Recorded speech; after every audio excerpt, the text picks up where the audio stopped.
Nous allons donner la parole au porte-voix de l'Afrique, son Excellence M. Macky Sall, président de la République du Sénégal, président également de l'Union africaine, s'il vous plaît.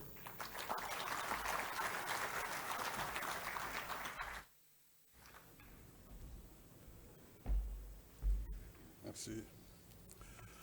Merci beaucoup, mesdames et messieurs.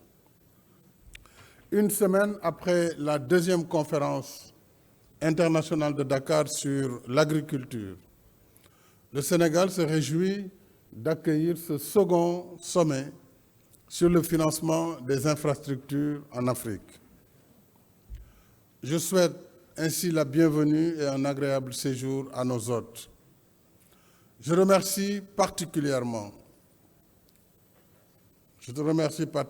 cher Paul, pour ton leadership dynamique à la tête du comité d'orientation du NEPAD.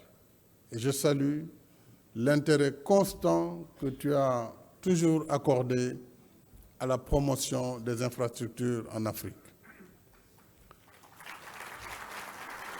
Il y a exactement un an, tu étais avec nous ici à Diamniadio, à Dakar, à l'occasion de l'inauguration du stade du président Abdoulaye Wade, qui fait face au CICAD.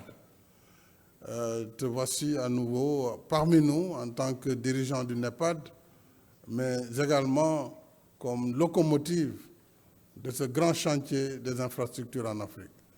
Et je remercie nos frères, les présidents Abdelmajid Tebboune d'Algérie et Abdel Fattah al-Sisi d'Égypte d'avoir bien voulu envoyer des délégations de haut niveau représentées par leurs premiers ministres respectifs, le Premier ministre Ben Abderrahmane et Madbouli, pour vraiment donner également l'engagement de ces deux grands pays, membres fondateurs du NEPAD, pour montrer encore une fois leur détermination à faire du NEPAD une réalité de tous les instants pour les Africains. Merci, notre cher frère Moussa Faki Mahamad, président de la Commission de l'Union africaine. Merci d'être encore parmi nous une semaine après le Dakar 2 de l'agriculture. Nous t'avons presque kidnappé ainsi que la PDG du NEPAD. On ne dira jamais assez que l'infrastructure est le nerf du développement.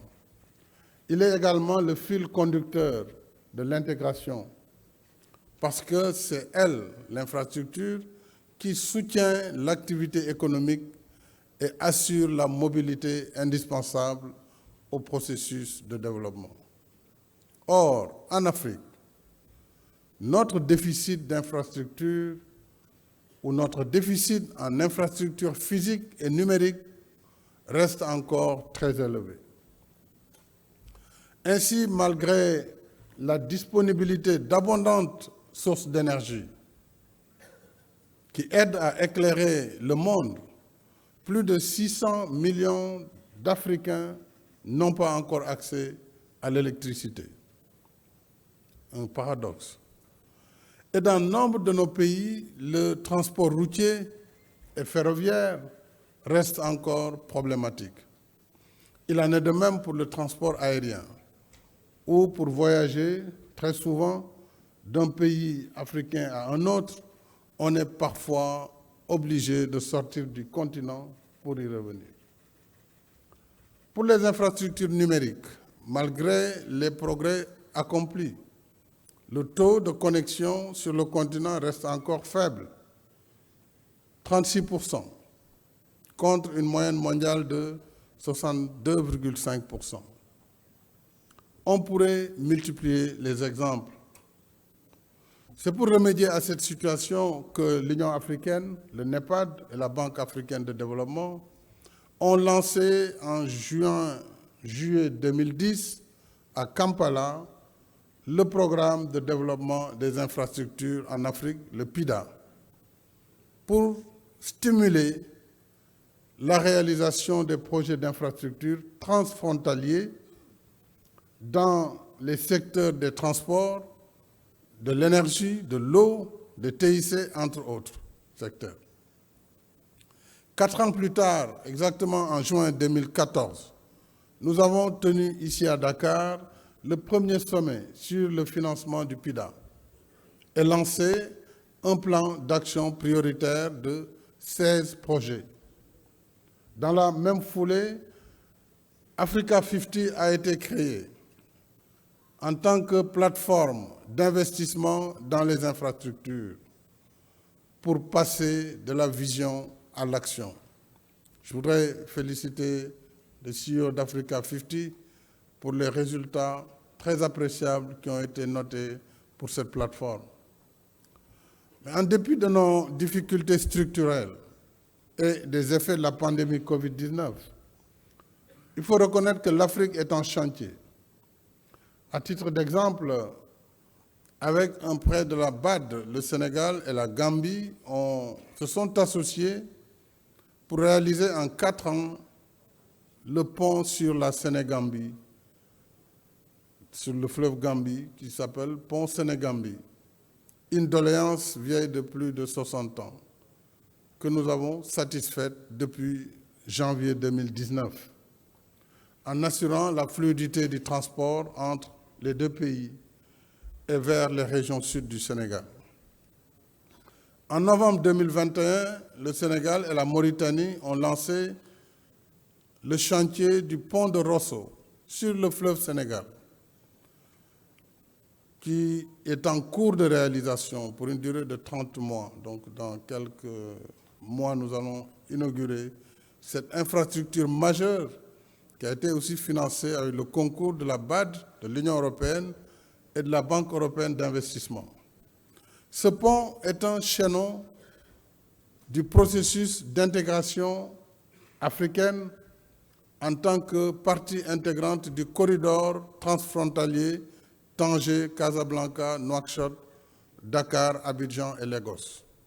Donc c'est cet axe qu'il permet de relier en continuité terrestre.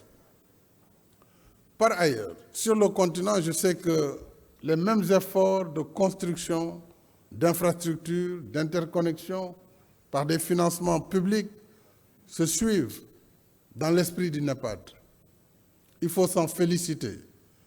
Et nous serons très intéressés d'apprendre certaines expériences, notamment en Algérie, au Rwanda, sur les TIC et dans d'autres pays, comme l'Égypte. Il serait intéressant que ces expériences soient connues également afin que nous puissions partager les bonnes pratiques en matière de développement et de financement des infrastructures publiques. Alors, je n'oublie pas le rôle essentiel du secteur privé, dont le mérite est de montrer que les infrastructures en Afrique peuvent également être rentables. Je citerai à titre d'exemple un méga-projet au Sénégal, le port en eau profonde de Ndayane, adossé à une zone économique spéciale que le Sénégal développe. Partenaire Dubai Port World pour un coût initial de 837 millions de dollars. Un projet donc public-privé dans sa première phase pour atteindre plus du milliard de dollars dans sa seconde phase. Alors c'est le plus gros investissement privé au Sénégal. Thank you very much to Chairman Sultan. We are very proud of our partnership and we hope on this February, we will start the work on the site. Donc nous allons en effet démarrer les travaux de ce port. Nous avons levé toutes les contraintes liées au financement et l'État a assumé toutes ses obligations pour que ce travail, ce chantier énorme puisse démarrer. Alors c'est pour encourager, mesdames et messieurs, ce partenariat public-privé que nous tiendrons prochainement le forum Invest in Sénégal, sous l'égide de l'Agence de la promotion des investissements et des grands travaux APIX. Mesdames et messieurs, le progrès du continent en matière d'infrastructure, ces progrès sont réels, mais les défis le sont tout autant.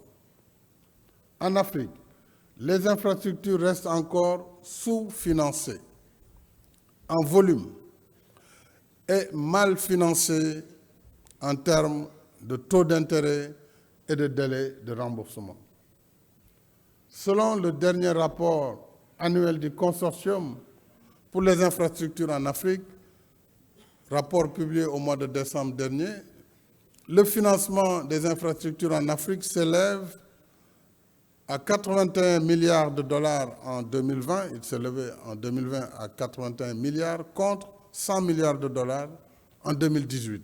Il y a eu un recul que nous pouvons comprendre avec la Covid.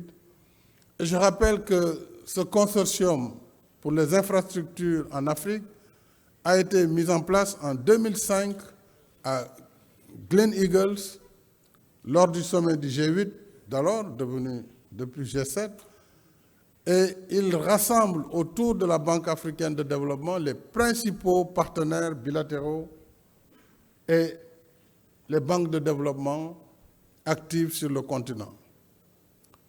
Il est vrai que, comme je l'ai rappelé, l'impact de la pandémie a freiné nos efforts sur les infrastructures, avec naturellement le ralentissement de l'activité économique et surtout la réorientation des dépenses publiques vers des urgences sanitaires et sociales. Mais même sans ces difficultés conjoncturelles, l'Afrique a toujours payé très cher ses projets à cause des taux d'intérêt élevés. Je crois que là, il nous faut engager une sérieuse discussion avec nos partenaires. En outre, pour des financements aussi lourds et des infrastructures de longue durée de vie, comme le chemin de fer, nos pays sont souvent tenus de rembourser leurs dettes dans des délais très courts.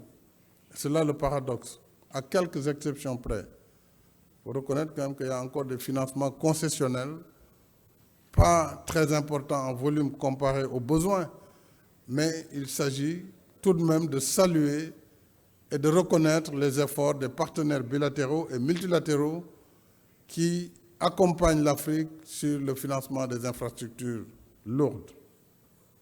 En même temps, la problématique du financement restera entière tant que perdurent les règles et pratiques de la gouvernance économique et financière mondiale actuelle qui entravent l'accès des pays africains à des ressources conséquentes et à des conditions soutenables. Je pense entre autres aux notations abusives de certaines agences d'évaluation et surtout à la perception du risque d'investissement en Afrique, risque toujours plus élevé, on le sait, que le risque réel. Et nous payons très cher ces assurances. Pour prendre un exemple simple dans les financements à l'export, les fameux Exim Bank, si les taux apparaissent faibles autour de 2,5%, parfois 3%, il faudra rajouter les 10-12% de taux d'assurance. Donc c'est ça la réalité au quotidien que les pays subissent. Et il est extrêmement difficile dans ces conditions d'assurer le financement d'une infrastructure durable. Alors tout au long de mon mandat à la tête de l'Union africaine, j'ai constamment posé le débat, notamment à l'OCDE, au G7, au G20 et aux Nations Unies, sur les conditions de financement de nos économies, en particulier pour ce qui concerne les infrastructures. Il me semble donc important, à cette occasion du Dakar 2 sur le financement des infrastructures, que nous puissions continuer à porter le plaidoyer, et je compte sur le président Kagame, sur le président de la Commission et sur tous les leaders africains, à porter ce plaidoyer dans le cadre de nos échanges sur la réforme de l'architecture financière mondiale. Mais nous devons également relever les défis de la planification et de l'ingénierie technique et financière des projets pour les rendre bancables. Ainsi, 61% des 69 projets qui ont été cités dans le film tout à l'heure, qui constituaient le second plan d'action prioritaire du PIDA, donc 61% n'ont pas encore fait l'objet d'études de faisabilité pour être susceptibles d'attirer des investisseurs privés. Il y a donc lieu de créer une synergie entre les banques multilatérales de développement, les partenaires techniques et financiers et le fonds de préparation des projets de ODA-NEPAD pour améliorer les études de faisabilité des projets prioritaires. J'espère que la présentation de 20 projets sélectionnés dans le cadre des boardroom sessions qui vont venir après cette cérémonie pourra servir de cas d'école pour aider à lever les obstacles sur ces différentes étapes. En même temps, nous gagnerions à apprendre les uns des autres en échangeant davantage sur nos expériences respectives en matière de préparation et d'exécution, mais aussi d'exploitation des projets. C'est comme ce projet du TR qu'on vient de voir, dont je vois une polémique surprenante, un projet entièrement financé par l'État du Sénégal, en pleine propriété, qui a recruté une compagnie rompue à la tâche pour conduire dans la sécurité maximale, la sécurité des passagers de ce train, qu'on revienne toujours sur des polémiques sans lendemain, et ça aussi, quelque part, c'est ce qui freine l'Afrique. L'autoflagellation permanente. Pendant qu'on travaille pour le développement de notre continent, vous trouverez toujours des gens qui n'ont rien d'autre à faire que de peindre en noir ou en bleu ou en je ne sais quelle autre couleur les efforts qui doivent être la fierté de notre continent. Et moi, je suis convaincu que l'Afrique ne doit rien envier à personne. Nous avons tout ce qu'il faut pour faire de notre continent le plus beau continent du monde. Nous avons tout ce qu'il faut.